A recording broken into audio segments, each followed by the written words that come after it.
I'm Natalie, 30 years old, the quiet powerhouse my family never fully appreciated. By day, I'm a financial consultant with a modest downtown office.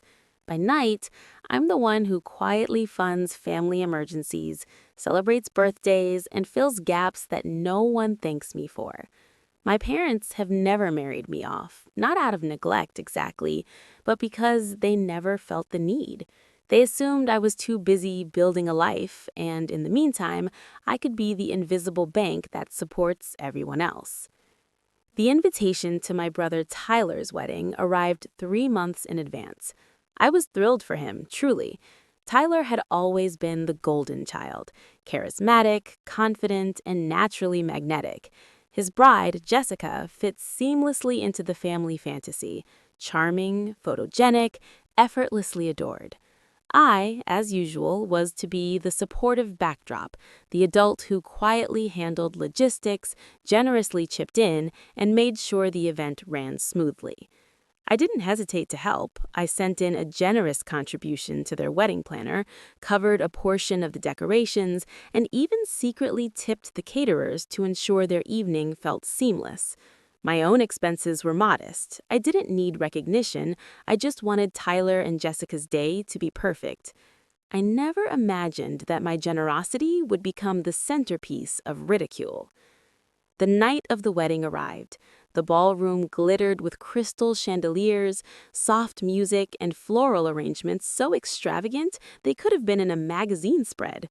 My parents, both slightly tipsy from champagne, seemed unusually animated. I hovered near the buffet, quietly adjusting flower arrangements and greeting guests with a practiced smile. Then the moments came. My mother grabbed the microphone. "I have to share something funny about my daughter Natalie," she said, her tone bright, eyes glinting with mischief. "She's not married, yet she's bankrolling all our lives." Laughter erupted around the room. My face flushed crimson. My mother continued, barely pausing for breath. "Seriously, folks, she paid for half this reception. Natalie is our family's personal bank account." Time seemed to slow. The toastmaster stammered, unsure whether to continue. Tyler's best man froze mid-joke. Even Jessica's friends exchanged awkward glances.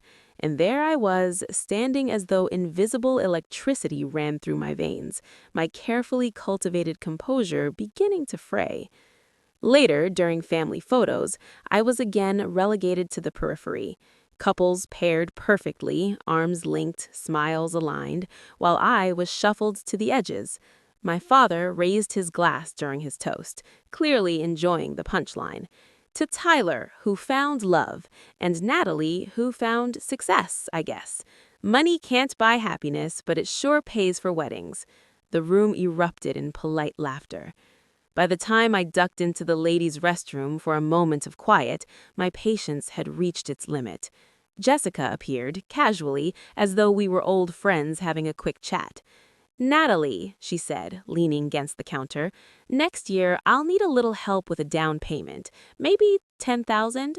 Her smile was casual, but her expectation was sharp and clear. That was it.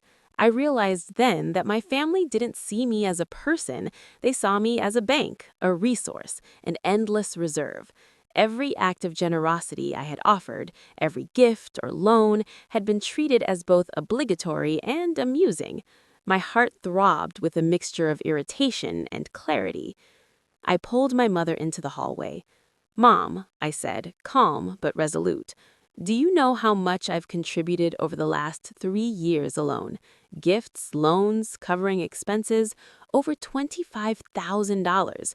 I held my phone out, displaying a detailed ledger I had kept, meticulously documented. She blinked. For a moment, her confidence wavered. "Well, you don't have kids or a husband, so you can spare it, right?" she replied, her tone almost defensive. "No," I said, simply, letting the word hang in the air. "I'm financially independent enough to retire in 2 years if I wanted. I'm done funding people who only value me for what I can give." The color drained from her face. She opened her mouth to argue, then closed it, realizing for the first time that the game had changed. I returned to the ballroom where the laughter had subsided, the champagne slightly spilled, and conversations had become tense as whispers of my revelations spread. I stayed for only a little longer, long enough to watch the shock settle over my family's faces. Tyler tried to approach me, fumbling for words. Nat, I mean, I didn't realize. I shook my head. My boundaries are clear, I said quietly. I've been generous out of love, but I will not be treated as an ATM. I left early, slipping into the night with a sense of liberation I had never known. The cold air felt like freedom, brushing against my cheeks as I walked to my car. For the first time, I was not the invisible daughter, the silent benefactor, or the family's punchline.